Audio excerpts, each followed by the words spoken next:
IPI de Casa Verde, mais uma vez estamos nos reunindo para este momento de culto, este tempo para celebração ao nome do Senhor. A proclamação da palavra estará baseado no texto do lecionário para hoje, no Evangelho de Mateus, no capítulo 13, dos versos de 24 a 30 e na sequência de 36 a 43. Neste capítulo do Evangelho aqui de Mateus, o capítulo 13, podemos perceber que trata de muitas parábolas. E o tema principal dessas parábolas é o reino de Deus. As parábolas são um recurso didático, uma forma de ensino muito usual nos tempos antigos. E foi a forma que Jesus utilizou para ensinar os discípulos. No texto do lecionário de hoje, a parábola que vai ser tratada é a do joio entre o trigo. A parábola do joio entre o trigo é própria no Evangelho de Mateus. Não vamos encontrá-la nos demais evangelhos. E o foco principal do texto é o reino de Deus como uma forma de vida possível aos que creem nele.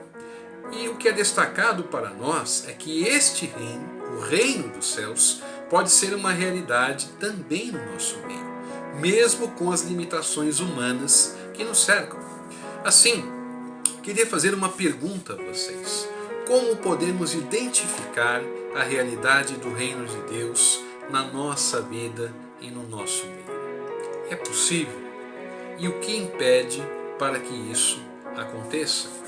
Todos nós, nos nossos acertos e desacertos humanos, podemos ser instrumentos deste reino. E tal como os discípulos no passado, somos direcionados a nos envolvermos para que o reino de Deus comece de fato a ser uma realidade. Já vivemos sinais do reino de Deus entre nós, mas ainda não por completo. Sinais podem ser vistos quando entendemos o que significa este reino. O reino de Deus será uma realidade não apenas quando partirmos deste mundo, mas quando colocamos a nossa vida à disposição de Deus em gestos, palavras e ações que possam transformar realidades como o ódio, a violência e a ganância.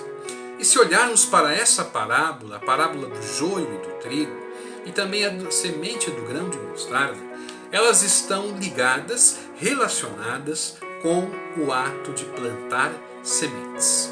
O reino dos céus é semelhante a um homem que semeou boa semente no seu campo, verso 24. E o reino dos céus é semelhante a um grão de mostarda que um homem tomou e plantou no seu campo, no verso 31. Não sei de vocês, mas a minha experiência em plantar ela é praticamente zero.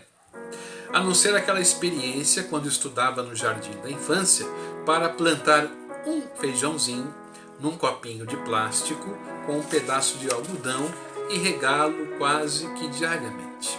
Mas quem já teve a experiência de plantar sabe que não é um trabalho fácil, principalmente quando se tem que lidar com situações adversas ou contrárias. E mais, plantar exigirá muito de nós: tempo, dedicação, esforço e paciência. Uma ilustração de como plantar, ela pode ser vista num filme chamado A Colheita da Fé, com o autor John Corbett, que interpreta um pastor anglicano que é enviado para uma pequena igreja rural que está prestes a fechar. E ainda por cima recebe um grupo de refugiados de Mianmar. As parábolas são sempre um convite à nossa imaginação.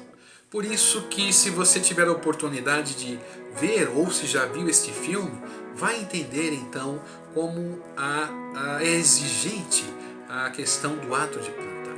Mas já que as parábolas elas são um convite à nossa imaginação, pense um pouco em que você poderia plantar ou semear na realidade em que você está vivendo e quais são as lutas que você precisa encarar. Na parábola do joio e do trigo, relata que uma pessoa semeou boa semente, Mas veio outro e semeou o joio neste campo. São o joio, plantas cujas espécies são conhecidas pelos frutos infestados por fungos e que prejudicam então as plantações. Você planta boa semente, mas outro planta uma semente que poderá prejudicar quase que toda a colheita. Isso já aconteceu com você? Como foi isso? E de que forma então você reagiu a esta realidade?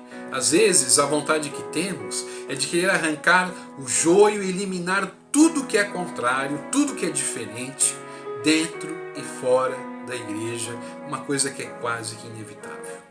Na parábola do joio e do trigo, a advertência de Jesus é que arrancar o joio, podemos correr o risco também de destruir o trigo. E aí está uma das características do reino de Deus também, a paciência, ou o ato de esperar quando é necessário esperar. No entanto, podemos sofrer com outra realidade aí no ato de plantar, o desânimo. Já que não é possível arrancar o joio e eliminar o que prejudica a realidade do reino então neste mundo, também é inútil semear o trigo, isto é, plantar a boa semente. Então é melhor deixar tudo como está, acomodando-se e deixando de espalhar a semente do Evangelho. Esse texto quer lembrar-nos que não somos como Deus, mas que somos os seus filhos, filhos e filhas de Deus, seres humanos, pessoas falhas, que portanto também tropeçamos, também caímos, também podemos machucar alguém ou somos machucados.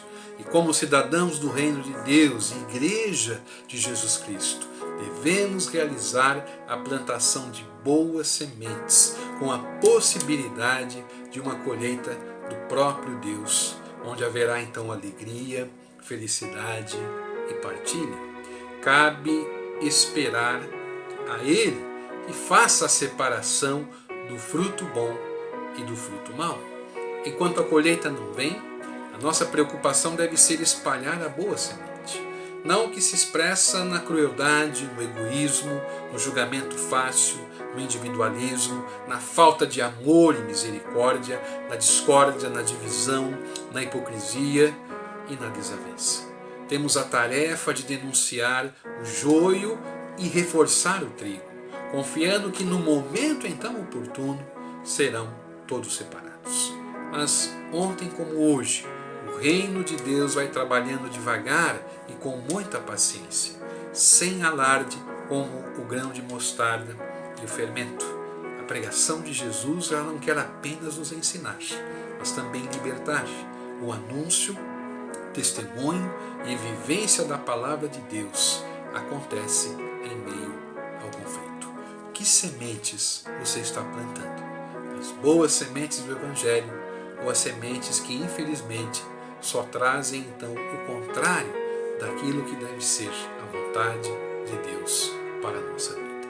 Reflita sobre isso e não só reflita, mas procure também de alguma maneira modificar as sementes que você tem plantado em sua vida. Que Deus nos abençoe nesse dia e que a sua graça e a sua misericórdia nos acompanhem nesta semana.